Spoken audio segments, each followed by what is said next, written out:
जय श्री कृष्णा। राधे राधे। आप सभी का दिन शुभ और मंगलमय हो। भगवान श्री कृष्ण की कृपा आप सभी भक्तों पर हमेशा बनी रहे। आइए आज सुनते हैं चैत्र मास शुक्ल पक्ष की कामदा एकादशी व्रत कथा महात्म्य। कामदा एकादशी का व्रत करने से सभी मनोकामनाएं पूरी होती हैं और व्यक्ति को मोक्ष की प्राप्ति होती है। कामदा एकादशी व्रत कथा पढ़ने सुनने से भगवान विष्णु की कृपा प्राप्त होती है, साथ ही आपके पुण्यों कर्मों में वृद्धि होती है। मान्यता है कि इस दिन भगवान विष्णु की पूजा करने से सभी मनोकामनाएं पूर्ण होती हैं और व्रत करने वाले मनुष्यों को मोक्ष की प्राप्ति होती है। कामदा एकादशी को फलदा एकादशी भी कहा जाता है, क्योंकि ऐसी मान्यता है कि इस व्रत को करने से मनुष्य को 100 यज्ञों के समान फल मिलता है।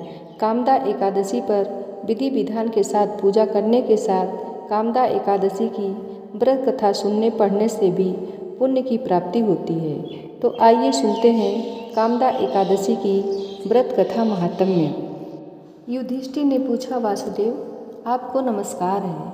अब मेरे सामने यह बताइए कि चैत्र शुक्ल पक्ष में किस नाम की एकादशी होती है। भगवान श्री कृष्ण बोले, राजन एकाग्रचित्त होकर यह पुरातन कथा सुनो, जिसे वशिष्ठ जी ने दिलीप के पूछने पर कहा था। दिलीप ने पूछा, भगवान मैं एक बात सुनना चाहता हूँ, चैत्र मास के शुक्ल पक्ष में किस नाम की एकादशी होती है। वशिष्ठ जी बोले, राजन चैत्र शुक्ल पक्ष में कामदा नाम की एकादशी होती है। वह परम पुण्यमयी है। पाप रूपी ईंधन के लिए तो वह दावानल है। प्राचीन काल की बात है, नागपुर नाम का एक सुंदर नगर था, जहाँ सोने के महल बने हुए थे। उस नगर में पुंडरीक आदि महाभयंकर नाग निवास करते थे। पुंडरीक नाम का नाग उन दिनों वहाँ राज्य करता था। गंधर्व, किन्नर और अप्सराएं भी उस नगरी का सेवन करती थीं। वहाँ एक श्रेष्ठ अप्सरा थी जिसका नाम ललिता था। उसके साथ ललित नाम वाला गंधर्व भी था। वे दोनों पति पत्नी के रूप में रहते थे। दोनों ही परस्पर काम से पीड़ित रहा करते थे। ललिता के हृदय में सदा पति की ही मूर्ति बसी रहती थी और ललित के हृदय में सुंदरी ललिता का नित्य निवास था। एक दिन की बात है, नागराज पुंडरीक राजसभा में बैठकर मनोरंजन कर रहा था। उस समय ललित का गान हो रहा था, किंतु उसके साथ उसकी प्यारी ललिता नहीं थी। गाते गाते उसे ललिता का स्मरण हो आया, अतः उसके पैरों की गति रुक गई और जीभ लड़खड़ाने लगी। नागों में श्रेष्ठ कारकोटक को ललित के मन का संताप ज्ञात हो गया, अतः उसने राजा पुंडरीक को उसके पैरों की गति रुकने एवं गान में त्रुटि होने की बात बता दी। करकोटक की बात सुनकर नागराज पुंडरीक की आंखें क्रोध से लाल हो गईं। उसने गाते हुए कामातुर ललित को शाप दिया, दुर्बुद्धे तू मेरे सामने गान करते समय भी पत्नी के वशीभूत हो गया, इसलिए राक्षस हो जा। महाराज पुंडरीक के इतना कहते ही वह गंधर्व राक्षस हो गया। भयंकर मुख, विकराल आँखें और देखने मात्र से भय उपजाने वाला रूप, ऐसा राक्षस होकर वह कर्म का फल भोगने लगा। ललिता अपने पति की विकराल आकृति देख मन ही मन बहुत चिंतित हुई। भारी दुख से कष्ट पाने लगी।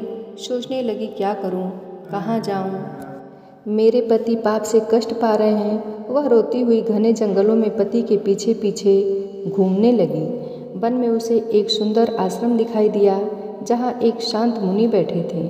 उनका किसी भी प्राणी के साथ बैर विरोध नहीं था। ललिता शीघ्रता के साथ वहाँ गई और मुनि को प्रणाम करके उनके सामने खड़ी हुई। मुनि बड़े दयालु थे। उसी दुखनी को देखकर वे इस प्रकार बोले, शुभे तुम कौन हो, कहाँ से आई हो, मेरे सामने सच सच बताओ। ललिता ने कहा, महामुने वीरधनवा नाम वाले एक गंधर्व हैं। मैं उन्हीं महात्मा की पुत्री हूँ। मेरा नाम ललिता है। मेरे स्वामी अपने पाप दोष के कारण राक्षस हो गए हैं। उनकी यह अवस्था देखकर मुझे चैन नहीं है। ब्राह्मण, इस समय मेरा जो कर्तव्य हो वह बताइए। विप्रवर, जिस पुण्य के द्वारा मेरे पति राक्षस भाव से छुटकारा पा जाए, उसका उपदेश कीजिए। ऋषि बोले, भद्रे इस समय चैत्र मास के शुक्ल पक्ष की कामदा नामक एकादशी तिथि है जो सब पापों को हरने वाली है और उत्तम है। तुम उसी का विधि पूर्वक व्रत करो और इस व्रत का जो पुण्य हो उसे अपने स्वामी को दे डालो। पुण्य देने पर क्षण भर में ही उसके सांप का दोष दूर हो जाएगा। राजन, मुनि का यह वचन सुनकर ललिता को बड़ा हर्ष हुआ। उसने एकादशी को उपवास करके द्वादशी के दिन उन महर्षि के समीप ही भगवान वासुदेव के श्री विग्रह के समक्ष अपने पति के उद्धार के लिए यह वचन कहा, मैंने जो यह कामदा एकादशी का उपवास व्रत किया है उसके पुण्य के प्रभाव से मेरे पति का राक्षस भाव दूर हो जाए। वशिष्ठ जी कहते हैं, ललिता के इतना कहते ही उसी क्षण ललित का पाप दूर हो गया। उसने दिव्य देह धारण कर लिया, राक्षस भाव चला गया और पुनः गंधर्व तत्व की प्राप्ति हुई। नृपश्रेष्ठ, वे दोनों पति पत्नी कामदा के प्रभाव से पहले की अपेक्षा भी अधिक सुंदर रूप धारण करके विमान पर आरूढ़ हो अत्यंत शोभा पाने लगे। यह जानकर इस एकादशी के व्रत का यत्नपूर्वक पालन करना चाहिए।